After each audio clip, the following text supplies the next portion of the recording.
Hello, friends. I'm Pastor Pitts Evans, Senior Leader of Whole Word Fellowship and the Northern Virginia House of Prayer.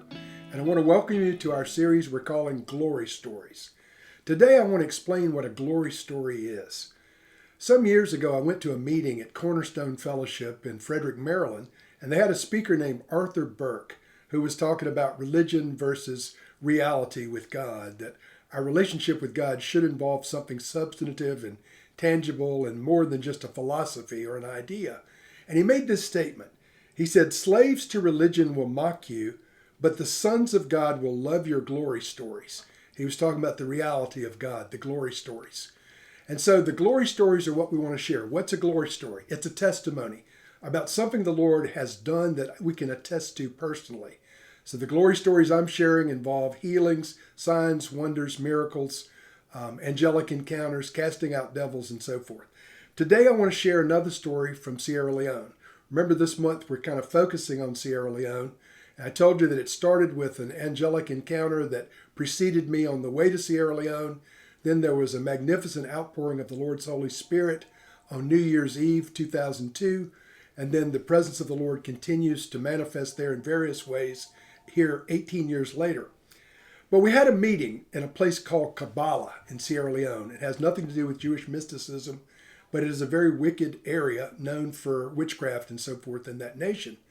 And in the meeting, they did something I'd never seen before. We're having a crusade, and as people would manifest, as demons would manifest in individuals, rather than pull them aside and try to minister deliverance to them and deal with it individually, they started throwing people up on the platform. They literally would pick them up and kind of give them a heave-ho and throw them to us on the platform in the middle of the meeting. I had never seen that. They had never seen that.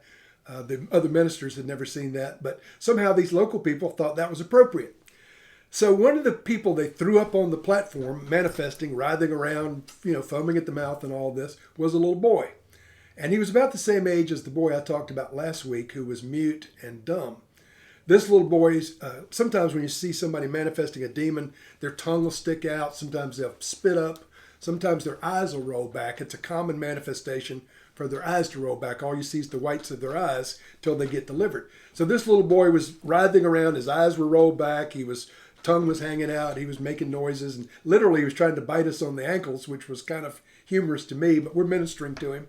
Myself and Pastor Siddiqui, who was the senior leader and still is there in Sierra Leone, we're ministering deliverance to the little boy for a little bit on the platform, and he got delivered. We helped him off the platform. His eyes rolled down. He stopped manifesting the demonic stuff. He left. So the next night, his mom comes back with him. They come to the platform before the meeting. They said, "We'd like to give a testimony tonight." And I thought, "Oh, that's great. He got delivered of a demon." But this was her testimony. When she got up, she said, "My little boy was born with his eyes locked up in his head like we saw him that night. We didn't know he was born with his eyes that way, but when the Lord delivered him from the demon, his eyes came down. He was able to see for the first time in his life. So he was blind. His eyes, I guess, would have functioned, but the muscles were locked up or something because of the demonic manifestation." I didn't know that. Siddiqui didn't know that. All we knew was he had a devil, and we cast the devil out. But the result was he was healed from blindness that he was born with. Now, there's a parallel to this in the scriptures. You may have heard it. I'm reading from Matthew chapter 12, verse 22. "Then they brought Jesus, a demon-possessed man who was blind and mute, and Jesus healed him so that he could both talk and see." So he was demon-possessed and he couldn't see. There was something demonic that was keeping him from seeing. Maybe this guy was the same as the little boy. I don't know.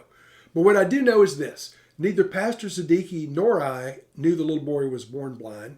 We were in the middle of an outreach meeting where we're preaching the gospel of Jesus Christ, the gospel of salvation. The little boy started manifesting a demon. The demon couldn't stand to hear the gospel, couldn't stand to hear about Jesus. And he started writhing around, foaming at the mouth, like I said, "Oh, you're trying to bite people," and his eyes were rolled back. They gave him to us. We ministered deliverance to the little boy, thinking that was it. But the Lord healed him of a lifetime of blindness. Friends, that's our God. He was also a local boy like the other boy was that we told about. His own mother told us the story of what had happened. So that's something I can attest to personally. I didn't anticipate that. I didn't know what we were doing in terms of the magnitude of his problem.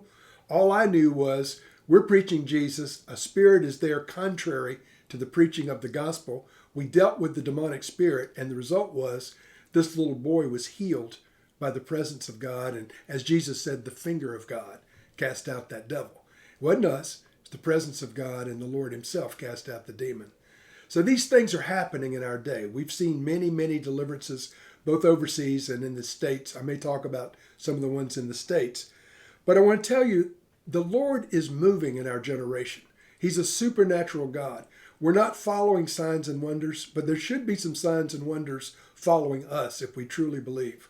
And my hope and my prayer is that by sharing these glory stories, your faith will be built up to believe God for great things. He's the living God. All the promises of his word are true, and they're for me and they're for you. So next week, we'll share another glory story, but it'll be different.